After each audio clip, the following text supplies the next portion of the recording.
अस्सलाम वालेकुम दोस्तों, उम्मीद करता हूँ आप बिल्कुल खैरियत से होंगे। आज हम बात करेंगे, एक कॉमन मसला है, एड़ी की जो हड्डी है वो बढ़ जाती है। ये क्यों बढ़ती है और इसकी कौन सी ऐसी होम्योपैथिक मेडिसिन है जो इस हड्डी बढ़ी हुई को कंट्रोल कर सकती हैं। तो सबसे पहले मैं आपको वेलकम करता हूँ अपने चैनल डॉक्टर मुदस्सर हेल्थ वाला में, और मैं हूँ डॉक्टर मुदस्सर शरीफ।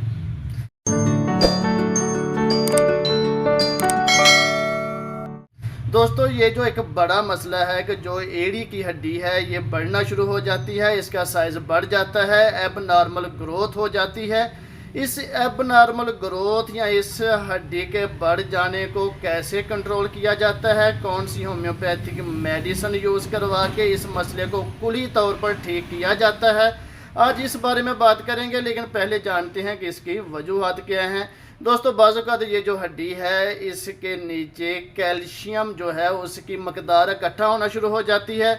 जब ये कैल्शियम की मकदार भारी मकदार में वहाँ इकट्ठी होना शुरू हो जाती है तो इस हड्डी का साइज़ वहाँ से ग्रोथ करना शुरू कर देता है, और एब नॉर्मल ग्रोथ की वजह से बहुत सारी कॉम्प्लिकेशन पैदा होती हैं। एड़ी में स्वेलिंग हो जाती है, चलना बहुत मुश्किल हो जाता है। ये जो कैल्शियम की मकदार है जब बहुत ज़्यादा इकट्ठी होती है तो उसी लेवल से ये हड्डी ग्रोथ कर देती है और एब नॉर्मल शेप में बढ़ जाती है।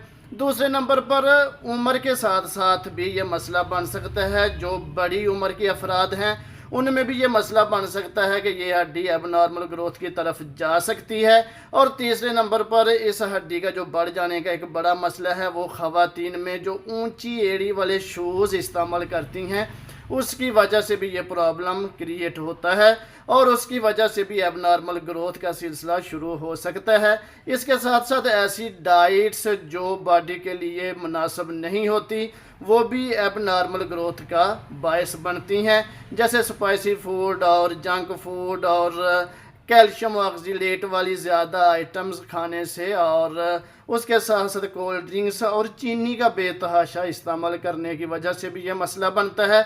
और उसके साथ दोस्तों मोटापा, ओबेसिटी बहुत बड़ा मसला है। ये जो ओबेसिटी है इसकी वजह से भी ये जो एड़ी है यहाँ से अब नॉर्मल ग्रोथ होने का सिलसिला शुरू हो सकता है। आपको बताता चलूँ कि ये ख़वातीन और जो मेल हैं, जो मर्द हैं, दोनों का ये बड़ा प्रॉब्लम है, और इसकी वजह से बहुत ज़्यादा कॉम्प्लिकेशन पैदा होती हैं। इसकी जो अलामत हैं वो ऐसी हैं कि एड़ी जो है उसमें स्वेलिंग हो जाती है, सोजश हो जाती है, चलना मुश्किल हो जाता है, वज़न नहीं पड़ता, और उसके साथ साथ इतनी शदीद दर्द होती है कि बाज़ वक़्त लेटने से भी इस दर्द में अफाका नहीं होता। और दोस्तों, आपको बताता चलूँ कि ये जो दर्द है, स्वेलिंग है, सोजश है, इसके साथ बाज़ वक़्त सुर्खी भी हो सकती है, खड़ा होना मुश्किल हो जाता है, और इसके साथ बाज़ वक़्त बुखार की अलामत भी पैदा हो सकती हैं। अगर इस तरह का मसला बन जाए तो सबसे पहले एहतियाती तदाबीर को मद्देनज़र रखें, मेडिकेटेड शूज़ इस्तेमाल करें ताकि जो एड़ी है उसको सपोर्ट मिले, और उसके साथ पानी का ज़्यादा इस्तेमाल करें, और फ्रूट नेचुरली डाइट का इस्तेमाल ज़्यादा करें, और गर्म पानी में अपने पाँव को कुछ देर के लिए डेली बेस पर रखना चाहिए। और बाज़ों का अगर बहुत ज़्यादा स्वेलिंग हो और साथ दर्द हो तो यह ठंडा पानी या बर्फ़ की टिकोर भी बहुत फ़ायदा मंद होती है। दोस्तों, अगर इस तरह का मसला बन जाए तो ऐसी कौन सी होम्योपैथिक मेडिसिन हैं जिनके इस्तेमाल करने से इस मसले को कंट्रोल किया जाता है। ये जो मसला है एब नॉर्मल ग्रोथ वाला, और कैल्शियम की जो भारी मकदार एड़ी के नीचे इकट्ठी हो जाती है और इस हड्डी को एब नॉर्मल ग्रोथ की तरफ लेकर जाती है, और एड़ी का साइज़ जो है ये बढ़ जाता है। जैसे किसी एक्सरे करवाने से पता चलता है कि ये साइज़ एब नॉर्मल लेवल पर बढ़ गया है, तो इसके लिए एक मेडिसिन होम्योपैथी की है, कैलकेरिया फ्लोर। ये जो कैलकेरिया फ्लोर मेडिसिन है इसके इस्तेमाल करने से एब नॉर्मल ग्रोथ को कंट्रोल किया जाता है।